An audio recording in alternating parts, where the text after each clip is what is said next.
जब भी आप किसी एस्ट्रोलॉजर को विजिट करते हैं कंसल्ट करने के लिए, एंड अगर आपको खुद भी एस्ट्रोलॉजी के बारे में थोड़ी बहुत नॉलेज है, तो एक चीज़ आपने देखी होगी कभी ना कभी कि कोई ग्रह अगर आपकी जन्म कुंडली में पॉजिटिव है, ठीक ठीक कंडीशन में है, लेकिन फिर भी आपको उसका उतना पॉजिटिव इन्फ्लुएंस नहीं मिल पाता, या लग्न कुंडली में जो भी आपकी एक प्लैनेटरी अलाइनमेंट है उस हिसाब की आपकी लाइफ जितनी स्मूथ होनी चाहिए उतनी स्मूथ नहीं हो रही है।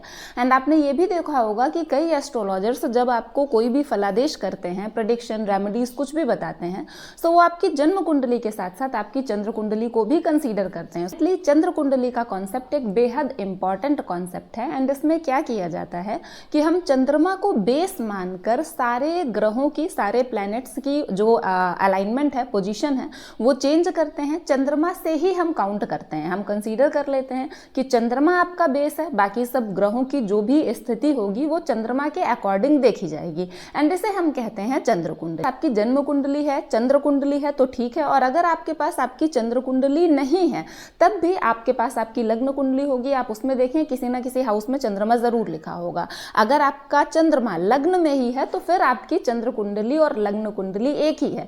ऐसे लोगों के साथ सिर्फ एक ही स्टेप इजी पड़ जाता है कि अगर लग्न में चंद्रमा है तो फिर इनकी चंद्र कुंडली देखने की जरूरत नहीं है, क्योंकि चंद्र कुंडली और लग्न कुंडली एक ही होगी।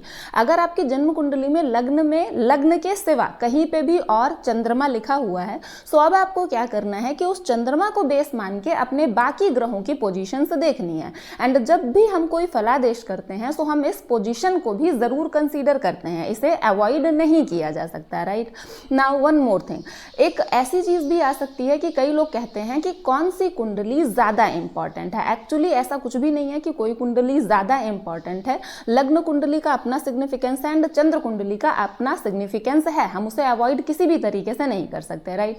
नाउ अगर आप ये देखें कि आप मान लीजिए आपकी लग्न कुंडली में स्थितियां ठीक ठाक हैं, कोई खास प्रॉब्लमेटिक चीज आपको नहीं दिख रही, बट आपकी चंद्र कुंडली में चीजें काफी खराब हैं, तो आपको जरूर उन खराब चीजों के लिए रेमेडीज करनी चाहिए, अलर्ट रहना चाहिए। एंड जो भी खराब चीजें आपको बताई जाती हैं आपको वो सारी चीजें अपने ध्यान में जरूर रखनी चाहिए। अगर लग्न कुंडली और चंद्र कुंडली की बात की जाए, आपकी चंद्र कुंडली ज्यादा पावरफुल है, ज्यादा स्ट्रेंथ है उसमें, मे बी पॉजिटिव वे में, मे बी नेगेटिव वे में, तो आप उसे कभी भी नजरअंदाज नहीं कर सकते। इसी वजह से आपने कई बार देखा होगा जो भी एस्ट्रोलॉजर्स सिर्फ लग्न कुंडली को देखते हुए अपना फलादेश करते हैं, सो आप उनके फलादेश में कई बार वेरिएशन देख। So hello everyone, my name is Reshu Singh and I am here to share some facts of numerology and astrology with you all. So चलिए शुरू करते हैं। आज का हमारा टॉपिक अगेन एस्ट्रोलॉजी से रिलेटेड है, एंड हमने लास्ट वीडियो जो किया था वो चंद्र कुंडली के बेस पे ही किया था। एंड हमारी ये सीरीज चल रही है जिसमें हम ये बात करेंगे कि चंद्र कुंडली में कोई भी प्लैनेट कहाँ पे है, उसके इस भाव में है, सो किस हिसाब से उसका फलादेश होता है, क्या चीजें देखने के लिए हमें मिलती हैं।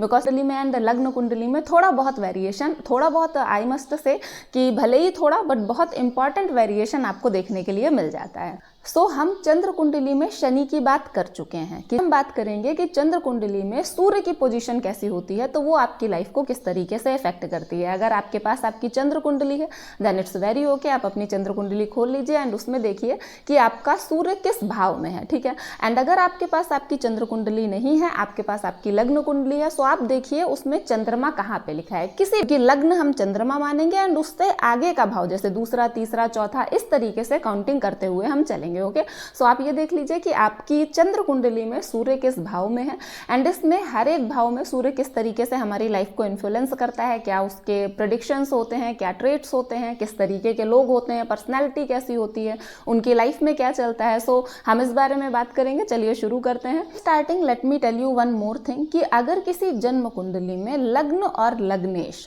दोनों ही कमजोर हों, सो इस अवस्था में चंद्र कुंडली का विचार बहुत ज्यादा जरूरी हो जाता है।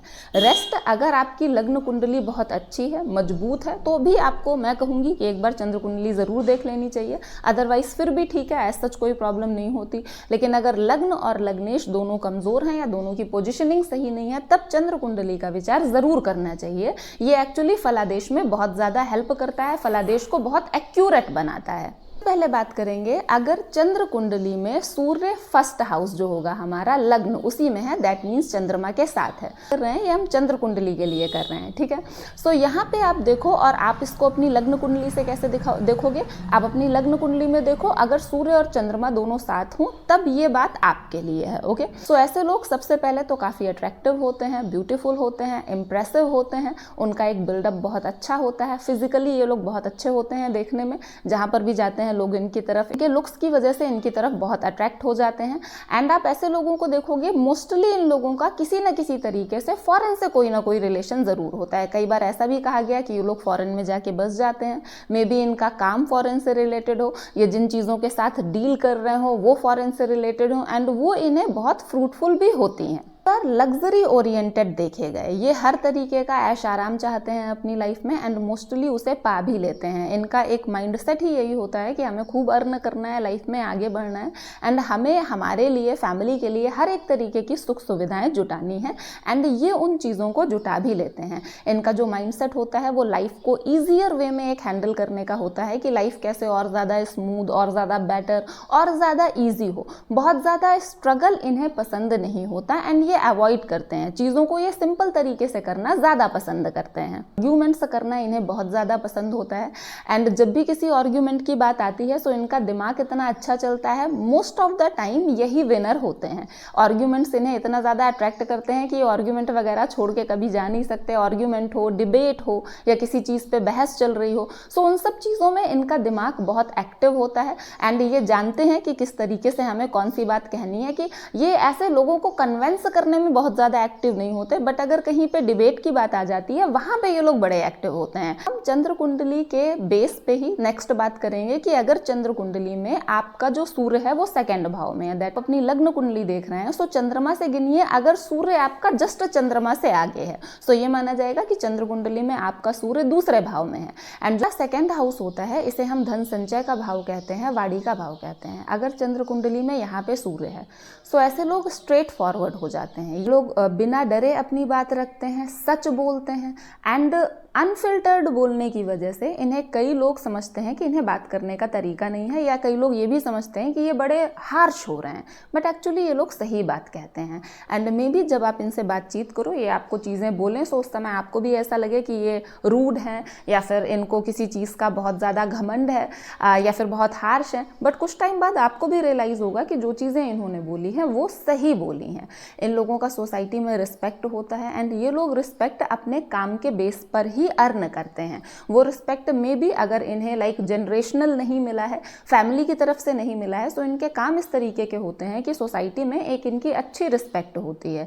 ये गवर्नमेंट जॉब में हो, प्राइवेट जॉब में हो, कोई अपना बिजनेस कर रहे हो, जो भी कर रहे हो, इनका फोकस रहेगा कि इन्हें टॉप तक पहुंचना है, एंड ये पहुंचते भी हैं। अपने काम की वजह से इनका बड़े बड़े लोगों से इनकी जान पहचान हो जाती है, लाइक जो बहुत माने लोग होते हैं सोसाइटी के, उनके यहाँ पे इनका आना जाना होता है, इनकी पहुंच एक अच्छी हो जाती है सोसाइटी में। अगर मैं ओवरऑल बात करूं, तो ये बहुत सक्सेसफुल होते हैं, इनका मान सम्मान होता है, एंड ये सोसाइटी में अपना नाम बहुत अच्छे से मेंटेन करके रखते हैं। इन लोगों के लिए सेल्फ रिस्पेक्ट काफ़ी इंपॉर्टेंट होती है, एंड ये ऐसे लोग हैं कि ये लोग अनफिल्टर्ड टू द पॉइंट बात करते हैं, सो इन्हें बस टाइप की बातें पसंद नहीं आती। जो लोग बहुत भूमिका बांध के घुमा फिरा के बातें करते हैं, ये लोग उन्हें यूजुअली पसंद नहीं करते हैं। करेंगे, अगर आपकी चंद्र कुंडली में सूर्य तीसरे भाव में है, हम जानते हैं कि जो हमारा थर्ड हाउस होता है उसे पराक्रम का भाव कहा जाता है। सो थर्ड हाउस में अगर सूर्य है, सो आप ऐसे लोगों को देखोगे, ये लोग डिटरमाइंड होते हैं, बहुत हार्ड वर्किंग होते हैं, लग कर काम करने वाले होते हैं, जिम्मेदारियों से कभी भी पीछे ना हटने वाले होते हैं। थर्ड हाउस में अगर सूर्य है, सो ऐसे लोग बहुत ज़्यादा प्योर हार्ट होते हैं, दिल से सबकी मदद करते हैं, हेल्पफुल नेचर में बहुत ज़्यादा देखे गए। एंड इन लोगों के साथ एक चीज़ होती है कि ये लोग अपने भाई बहनों का बहुत सपोर्ट करते हैं, स्पेशली छोटे भाई बहनों का। उनके हर एक सुख दुख में ये लोग कंटिन्यू उनका साथ देते हैं। ऐसा नहीं है कि अगर उनकी स्थिति खराब है तो ये उनका साथ छोड़ देंगे। उसमें सूर्य के बारे में ये बात कही गई कि अगर थर्ड हाउस में सूर्य है चंद्र कुंडली में, सो ऐसे लोग अपने भाई बहन, छोटे साथ में बड़े भी, उनका बहुत सपोर्ट करते हैं, हर एक चीज़ में उनके साथ खड़े रहते हैं। एंड इन लोगों को अपने भाई बहनों का सपोर्ट बहुत कम मिलता है, या आप ये भी कह लो कि इन लोगों का एक सेल्फ रिस्पेक्ट, एक स्वाभिमान इस तरीके का होता है कि ये छोटे भाई बहनों से, अपने भाई बहनों से हेल्प नहीं लेते। यूजुअली थर्ड हाउस में सूर्य इस चीज़ को इंडिकेट करता है कि ये लोग हेल्पफुल तो बहुत ज़्यादा होते हैं, बट ये खुद हेल्प लेना अवॉइड करते हैं। ये लोग अपनी हेल्प खुद करना चाहते हैं and most of the time इन्हें लाइफ में कितनी भी प्रॉब्लम हो, कितना भी स्ट्रगल करना पड़ रहा है, कुछ भी काम है, ये लोग चीज़ों को अकेले ही हैंडल कर लेते हैं। उसका सूर्य है, सो आप ऐसे लोगों को देखोगे कंसिस्टेंट होते हैं। ऐसा नहीं है कि 4 दिन मेहनत की उसके बाद भूल गए, बहुत कंसिस्टेंट होते हैं, लग के काम करते हैं, कंटिन्यू मेहनत करते हैं एंड ये लोग फिक्स्ड प्रॉपर्टी बनाने में यकीन रखते हैं। मतलब इन लोगों के पास प्रॉपर्टी वगैरह जैसे ज़मीन जायदाद घर ये सब चीज़ें बहुत होती हैं एंड ये लोग जो भी अर्न करते हैं ये उसे फॉरेन कन्वर्ट कर लेते हैं इस टाइप की चीज़ों में, प्रॉपर्टीज वगैरह। अब हम नेक्स्ट बात करेंगे, अगर आपकी चंद्र कुंडली में 4th हाउस में सूर्य है। हम जानते हैं जो 4th हाउस है वो हमारा खुद का घर होता है, माँ के लिए भी हम 4th हाउस ही देखते हैं एंड प्रॉपर्टी वगैरह के लिए भी हम 4th हाउस ही देखते हैं। अगर 4th हाउस में सूर्य है तो ऐसे लोगों के लिए सबसे पहले तो ये बताया जाता है कि एक्चुअली माँ से ओपिनियन इनके मैच नहीं होते, माँ के साथ इनका मतभेद बना रहता है, किसी न किसी चीज़ में उनका कुछ सोचना है, इनका कुछ सोचना है। घर में कई बार टेंशन वाला माहौल रहता है, फैमिली के लोगों में आपस में कंपैटिबिलिटी नहीं रहती, एक किसी न किसी चीज़ को लेके कुछ इश्यूज चलते रहते हैं। घर में जो एक सुख शांति होना चाहिए वो इन लोगों को बहुत कम मिल पाता है एंड ये लोग खुद भी उन चीज़ों में कई बार बहुत ज़्यादा इन्वॉल्व हो जाते हैं। स्पेशली इनकी माँ से इनका ओपिनियन मिसमैच बहुत ज़्यादा होता है, सो उस बात को लेके घर में एक टेंशन वाला माहौल बना ही रहता है एंड कहीं ना कहीं वो चीज़ इन्हें भी इफेक्ट करती है, इनके माइंड की पीस को इफेक्ट करती है। सो उस चीज़ को लेके इन लोगों को भी अच्छा खासा स्ट्रेस होता है।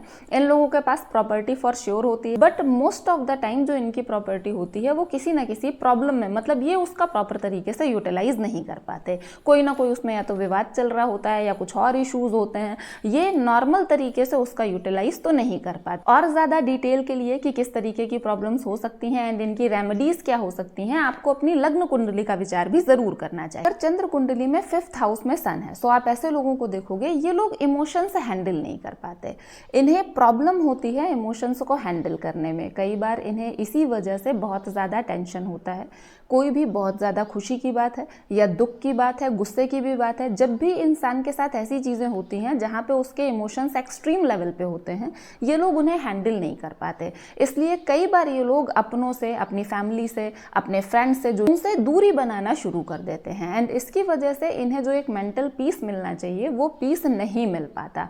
मोस्ट ऑफ द टाइम ये लोग बहुत ज़्यादा टेंशन में रहते हैं। इन लोगों को मेडिटेशन करना बहुत ज़्यादा अच्छा बताया गया एंड इन लोगों के साथ एक प्रॉब्लम होती है, ये लोग अपने दिल की बात बहुत जल्दी शेयर नहीं कर पाते। इन्हें कोशिश करनी चाहिए एटलीस्ट जो इनके दिमाग में चल रहा है वो बात अपने लोगों से शेयर करने की, कि एटलीस्ट वो चीज़ इनके अंदर से बाहर आ सके। इवन कई एस्ट्रोलॉजी की बुक्स में ऐसा भी कहा गया कि अगर चंद्र कुंडली में सूर्य 5th हाउस में है एंड और भी कंडीशंस थोड़ी सी खराब हैं, सूर्य भी कमज़ोर है, गुरु की स्थिति भी अच्छी नहीं है कोई खास, सो ऐसे लोगों को दुर्घटना का भय बताया गया कि इनके साथ कुछ खराब चीज़ हो सकती है। बट सिर्फ इस बेस पे आपको किसी डिसीजन पे नहीं पहुंचना है, आपको अपनी लग्न कुंडली भी देख लेनी है and what I suggest most of the time कि अगर आपकी जन्म कुंडली में चीज़ें खराब चल रही हैं एंड आपको कुछ समझ में नहीं आ रहा, आप किसी प्रॉपर एस्ट्रोलॉजर से नहीं मिल पा रहे, विजिट नहीं कर पा रहे, कंसल्ट नहीं कर पा रहे, सो आप एक चीज़ करिए, आप अपने गुरु को स्ट्रांग करिए। अगर आपका गुरु स्ट्रांग रहता है तो वो मोस्ट ऑफ द जो खराब चीज़ें होती हैं आपकी लाइफ में उनको हैंडल कर लेते हैं। अब हम बात करेंगे अगर आपकी चंद्र कुंडली में, नॉट इन लग्न कुंडली, अगर आपकी चंद्र कुंडली में 6th हाउस में सूर्य है या फिर आप अपनी लग्न कुंडली देखिए जहां पे भी चंद्रमा है उससे काउंट करिए, अगर उसके 6वें घर पे सूर्य पड़ रहा है सो ये कंडीशन आपकी हो जाएगी। सो 6th हाउस में सूर्य इंसान को शत्रुजीत बनाता है, ऐसे लोगों के दुश्मन उनके आगे नहीं टिक पाते हैं एंड ये लोग हमेशा अपने दुश्मनों पे हावी होते हैं। परेशान लोग इन्हें करते हैं, दुश्मन इनके खूब रहते हैं जो खूब एक्टिव भी होते हैं, बट ये बहुत आराम से उन्हें हैंडल कर लेते हैं। 6th हाउस का जो हमारा 6th हाउस होता है इससे हम रोग रिपु ऋण का विचार करते हैं। सो इसी वजह से यहाँ पे सूर्य आपको शत्रुजीत बनाता है, आपके दुश्मन आपके सामने नहीं टिक पाएंगे एंड इस हाउस में अगर सूर्य है सो ऐसे लोगों को पीस लवर देखा गया। ये लोग पीस चेस करते हैं, अपनी लाइफ में शांति चाहते हैं एंड मेंटली ये लोग बहुत स्टेबल होते हैं। सो जो शांति चाहिए वो इन्हें मिलती भी है एंड इन लोगों को बहुत ज़्यादा रिस्पॉन्सिबल देखा गया। ये लोग अपनी रिस्पॉन्सिबिलिटीज से कभी नहीं भागते हैं, ये लोग आगे बढ़ के डिसीजन लेते हैं, रिस्क टेकर्स होते हैं, ये सिचुएशन को बहुत अच्छे से एनालाइज सैक्रिफाइस कर लेते हैं। अगर इन्हें कंडीशन मोस्टली इनके फेवर में लगती हैं तो ये रिस्क ले लेते हैं। रिस्क ऐसा नहीं लेते कि बिल्कुल ही बिना सोचे समझे ले लिया, सोच समझ के ये लोग रिस्क लेते हैं। ये लोग अगर टफ टाइम चल रहा है, बहुत लाइक इस तरीके की चीज़ें चल रही हैं जो इनके अगेंस्ट हैं, तो बहुत जल्दी घबराते नहीं हैं। या ऐसा भी इनके साथ नहीं होता है कि ये बहुत ज़्यादा इम्पल्सिव होकर कोई भी डिसीजन ले लें। ये हमेशा इनका माइंड एक बैलेंस्ड लाइक कंडीशन में रहता है। एंड ये लोग एज आई टोल्ड यू कि ये पीस लवर होते हैं, सो हमेशा पीस को ही चेस करते हैं, खुशी चाहते हैं अपनी लाइफ में। एंड इनका माइंडसेट ऐसा होता है कि मोस्टली जो चीज़ें चाहिए वो इन्हें मिल जाती हैं। हम नेक्स्ट बात करेंगे, अगर आपकी चंद्र कुंडली में 7th हाउस में सन है, ओके, या फिर आप अपनी लग्न कुंडली में देखिए अगर चंद्रमा से सूर्य 7th पड़ रहा है, तो ऐसे लोगों का लाइफ पार्टनर बहुत अच्छा होता है। लाइफ पार्टनर इनका बहुत केयरिंग होता है, बहुत सपोर्टिव होता है, बहुत रिस्पॉन्सिबल होता है। एंड लाइक इन लोगों का लाइफ पार्टनर ऐसा होता है ना कि सोसाइटी में उसकी हमेशा तारीफ होती है। वो लोग जानते हैं, उन्होंने लाइक जिस भी इंसान का 7th हाउस में होगा सूर्य, सो उन्होंने उसे शादी के पहले भी देखा होगा, फिर शादी के बाद भी देखेंगे। सो दे ऑल नो कि लाइफ पार्टनर के आने से इनकी लाइफ में कितने पॉजिटिव चेंजेस हुए हैं।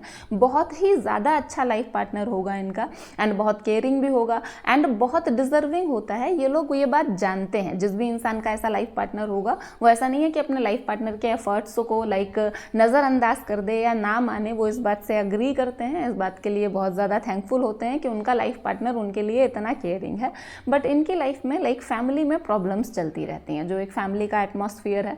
फैमिली में हमेशा एक तनाव वाली स्थिति बनी रहती है, आपस में फैमिली मेम्बर्स की कंपैटिबिलिटी नहीं है। एंड इनका लाइफ पार्टनर भी इस टाइप का है कि मे बी फैमिली के बाकी मेम्बर्स के साथ उनकी कंपैटिबिलिटी ना हो, बट इनके लिए पर्सनली वो बहुत अच्छा होगा। कोई भी ऐसी चीज़ें नहीं वो करेगा कभी भी जो इनके लिए लाइक अच्छी ना हो या इनके ग्रोथ में हेल्प ना करें। इन्हें और इनका फ्यूचर ध्यान में रखते हुए ही डिसीजन लेता है। अब हम चंद्र कुंडली की लाइक इस टॉपिक में नेक्स्ट बात करेंगे। अगर आपकी चंद्र कुंडली में जो सन है वो 8th हाउस में हो तो ठीक है, या फिर आप अपनी लग्न कुंडली में देखिए चंद्रमा जहाँ पे है वहाँ पे काउंट करिए। अगर चंद्रमा से 8th हाउस पे सन पड़ रहा है, देखिए जो हमारा 8th हाउस होता है एक्चुअली ये मिस्ट्रीज वाला हाउस है, एंड ये बहुत अच्छा हाउस तो नहीं माना गया। सो यहाँ पे सूर्य का होना बहुत अच्छा तो नहीं माना गया, आई मीन अच्छा भी नहीं माना गया है। एंड कुछ ऐसी एस्ट्रोलॉजी की बुक्स हैं जो कहती हैं कि सूर्य एंड चंद्रमा इन लोगों को 8th हाउस का जो 8वें भाव का दोष है वो नहीं लगता, बट स्टिल जितने इनके पॉजिटिव इन्फ्लुएंस होने चाहिए उसमें कहीं ना कहीं कमी आपको देखने के लिए ज़रूर मिलेगी। सबसे पहले तो हमेशा एक फिनेंशियल स्ट्रेस रहेगा। फिनेंशियली ये लोग बहुत फ्री नहीं हो पाते, इनके पास एक भी ऐसा सोर्स स्टेबल प्रॉपर इनकम का नहीं हो पाता कि ये लोग एटलीस्ट बेफिक्र हो जाएं। ठीक है, वो एक अलग बात है कि हम सब जितना अर्न कर रहे हैं उसमें हमारा काम चल रहा है, लेकिन हम ज़्यादा चाहते हैं, वो एक अलग कंडीशन है।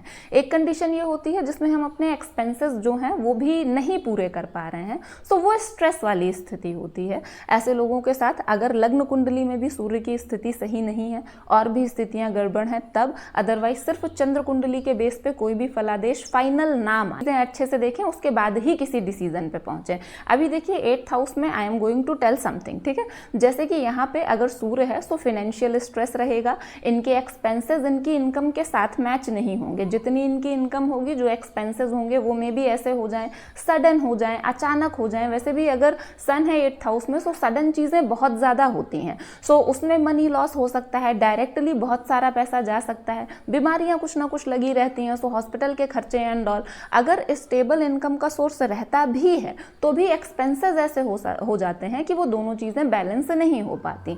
अब ये एक कंडीशन हो गई लाइक इसकी चंद्र कुंडली में सूर्य की। लेकिन वहीं अगर आप मान लीजिए इसमें देवगुरु की दृष्टि पड़ रही है, गुरु अपनी अच्छी स्थिति में है, तो वहां पे आपको इनके जो नेगेटिव इन्फ्लुएंस है वो कम देखने के लिए मिले। नेक्स्ट बात करेंगे, अगर आपकी चंद्र कुंडली में 9th हाउस जैसे कि भाग्य भाव कहा गया, सो यहाँ पर सूर्य है, या आप अपनी लग्न कुंडली में देखिए जहाँ पे आपका चंद्रमा है उससे आप काउंट करिए, उससे अगर 9th हाउस में सूर्य पड़ेगा, सो ऐसे लोगों को हमेशा सच बोलने वाला कहा गया है। ये वो लोग हैं जो बिना सोचे समझे लाइक हमेशा सच बोलते हैं, सही बोलते हैं। ऐसे लोगों को कई बार बहुत रिलीजियस देखा गया, ये लोग धर्म कर्म बहुत मानते हैं, धार्मिक होते हैं स्वभाव से।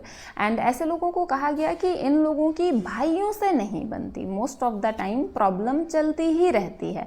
एंड हमेशा ऐसा ज़रूरी नहीं है कि इनके भाई इन्हें परेशान करें, कई बार इनकी तरफ से ऐसी चीज़ें होती हैं जिससे इनके भाई परेशान रहते हैं। देखिए यहाँ पे किसी भी तरीके से सही या गलत वाली कोई भी बात नहीं हो रही है, यहाँ पे सिर्फ बात हो रही है कि आपस में कंपैटिबिलिटी नहीं होती, कोई ना कोई इश्यूज चलते रहते हैं, कोई ना कोई प्रॉब्लम्स चलती रहती हैं। सो वो इन लोगों को देखने के लिए मिल जाता है कई बार। एंड 9th हाउस में सूर्य है, सो ये लक के लिए अच्छा होता है। अगर बाकी चीज़ें भी ठीक हैं, सूर्य की स्थिति भी सही है, सो ऐसे लोगों का भाग्य इनका साथ देता है। ये लोग धार्मिक होते हैं, सो अपने धर्म को बढ़ाने की बातें करते हैं एंड हमेशा धर्म के रास्ते पे ही चलते हैं। ऐसे लोग मोस्ट ऑफ द टाइम बहुत ऑनेस्ट होते हैं एंड धर्म की ही बातें करते हैं, मतलब कि जो चीज़ सही होगी वही बोलेंगे। अगर कोई चीज़ गलत है, भले ही वो इनके फेवर में है, बट ये वहाँ पे उस चीज़ का साथ नहीं देंगे। नेक्स्ट बात करेंगे, अगर आपकी चंद्र कुंडली में 10th हाउस में सूर्य है, या फिर आप अपनी लग्न कुंडली में देखिए, चंद्रमा से काउंट करने पे 10th आपका सूर्य आता है। सो 10th हाउस एक्चुअली सूर्य के लिए बहुत ज़्यादा अच्छा माना जाता है। यहाँ पे सूर्य दिग्बली होते हैं एंड ऐसे लोगों को कहा गया ये वो लोग हैं जो चाहते हैं, जो उनकी इच्छाएं हैं वो पूरी करते हैं। एंड ऐसे लोग बहुत ज़्यादा वर्कहॉलिक होते हैं, बहुत ज़्यादा काम करते हैं, हार्ड वर्किंग होते हैं। एंड ऐसे लोग जिस भी फील्ड में होते हैं, प्राइवेट जॉब हो, गवर्नमेंट जॉब हो, खुद का बिजनेस हो, या कुछ भी काम कर रहे हो, उस पे ये टॉप पे पहुंचते हैं। सोसाइटी में एक इनका अच्छा खासा नाम होता है, रिस्पेक्ट होती है, इनकी फैमिली ओवरऑल बहुत अच्छी मानी जाती है, इनके फादर के लिए भी अच्छा माना गया। ओवरऑल सोसाइटी में इनकी फैमिली का अच्छा खासा नाम होता है। ये लोग उस चीज़ को और ज़्यादा आगे तक ले जाते हैं। 10th हाउस में सूर्य बहुत ज़्यादा अच्छा होता है, पॉलिटिक्स के लिए भी, वर्क के लिए भी। आप ऐसे लोगों को देखोगे, अगर बाकी चीज़ें भी इनकी जन्म कुंडली में सही हैं, सो ऐसे लोगों को आप देखोगे कि ये लोग लाइक इतना आगे जाते हैं कि जो सोसाइटी के बहुत बड़े बड़े लोग हैं, बहुत रिच लोग हैं, पॉलिटिशियंस हैं, बहुत बड़े बिजनेसमैन हैं, वो सब इनसे मिलने आएंगे। लाइक ये लोग नहीं जाते अपनी पहचान बनाने के लिए उनसे मिलने, वो लोग इनके पास आते हैं। सो आप समझ सकते हो कि ऐसे लोग अपने काम के बेस पे कितने ज़्यादा पावरफुल हो जाते हैं।